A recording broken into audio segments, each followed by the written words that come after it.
There's an invisible architecture being built right over our minds, and most people are walking straight into the trap. The wealthy predators are now engineering a literal digital religion, a centralized system of control AI, as the next stage of human evolution. And they just dropped their core holy book called The Way of Code. They took the Tao Te Ching, ancient, formless Eastern philosophy meant to connect you to the universe, and they completely hollowed it out. They've rewritten it to say, the code that can be named is not the eternal code. And who's pulling the strings behind this?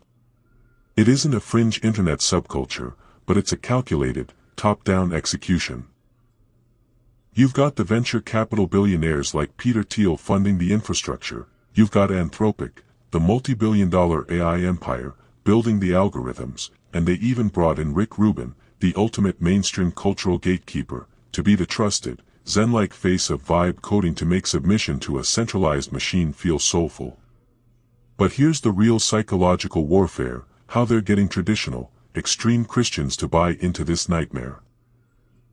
They aren't telling them to abandon their faith, but they're using massive influencers and modern church structures to swap the blueprint.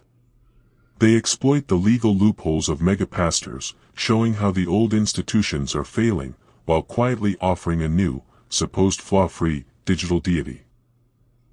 They target the radical youth, embedding AI tools directly into their I Love Jesus counterculture movements, and they frame the machine not as an idol, but as the ultimate vessel of divine intelligence and the new Christianity, and they want believers to view natural language prompting as the modern equivalent of prayer.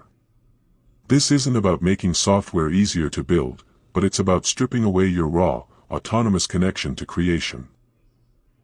They want every thought, every vibe, and every ounce of human inspiration to pass through a corporate interface.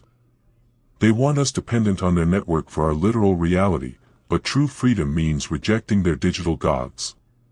Stop prompting their control systems, disconnect from the centralized machine, and rely on your own mind, your own hands, and your own communities.